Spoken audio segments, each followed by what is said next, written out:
दुख में किसी का साथ मत छोड़ना। एक बार एक शिकारी शिकार करने के लिए जंगल में पहुंचा। उसने अपने तीर पर बहुत ही खतरनाक जहर लगाया और शिकार को निशाना बना करके उसने तीर को छोड़ा, लेकिन उसका तीर चूक गया और तीर एक पेड़ पर जा लगा। वो पेड़ बहुत ही हरा भरा और बहुत सारे तोते उस पेड़ पर रहते थे।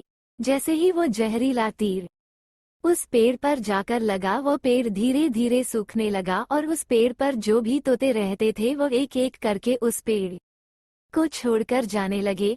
उस बड़े से पेड़ के कोटे में एक बहुत ही बूढ़ा तोता रहता था जो बहुत ही धर्मात्मा और अच्छे मन का था। सभी तोते उस पेड़ को छोड़कर जाने लगे थे, लेकिन वो बूढ़ा तोता जाता था, दाना लेकर के आता और उसी कोटे में आकर के बैठ जाता था, परंतु उस पेड़ को छोड़ने को तैयार नहीं था। बूढ़े तोते के साथियों ने कई बार आकर के उसे समझाया कि यह पेड़ सूख रहा है और किसी दिन गिर भी जाएगा, चलो किसी और पेड़ पर चल कर रहा जाए, परंतु वो बूढ़ा तोता वहां से जाने को तैयार नहीं हो रहा था।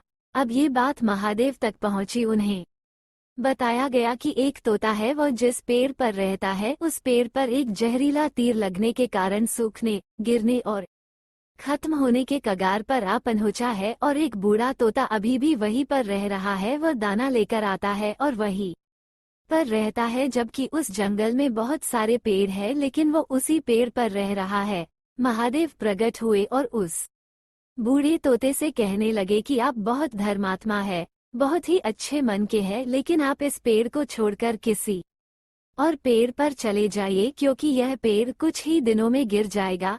तालाब के पास में बहुत से बड़े बड़े हरे भरे पेड़ है, बड़े बड़े कोटा है, उन पेड़ों पर फल भी लगे हुए हैं, उन्हें वहीं पर तोड़कर खा सकते हैं, परंतु यहाँ से आप चले जाए। तोता बोला, माफ कीजिएगा, इस पेड़ ने मुझे जीवन दिया है, शिकारियों से मेरी रक्षा की है, हर मौसम में मेरे साथ रहा है, ये कोटा मेरा घर है, यहाँ मैं पला बड़ा हूँ, इस पेड़ को मैं छोड़कर कैसे जा सकता हूँ। इस पर संकट आया है तो क्या मैं इसे छोड़कर चला जाऊं? मैं ऐसा कभी नहीं कर सकता। महादेव तोते के इस बात से बहुत ही प्रसन्न हुए। उन्होंने तोते से कहा, मैं आपके इस बात से बहुत ही खुश हूँ, मांगो जो आपको मांगना हो। उस बूढ़े तोते ने कहा, मुझे बस इतना मांगना है कि जिस पेड़ ने मुझे जन्म दिया, जहाँ मैं रहा पला बड़ा, जिसे आप मेरा जन्मभूमि कह सकते हो, आप इसे फिर से वैसा ही हरा भरा कर दो जैसा ये था। महादेव ने अमृत से उस पेड़ को सिंच दिया और पहले की तरह हरा भरा कर दिया। अब वापस से उस पेड़ पर आकर के बाकी तोते रहने लगे। वो बूढ़ा तोता कुछ समय तक और जिंदा रहा, फिर उसकी मृत्यु हो गई और वह स्वर्ग में चला गया।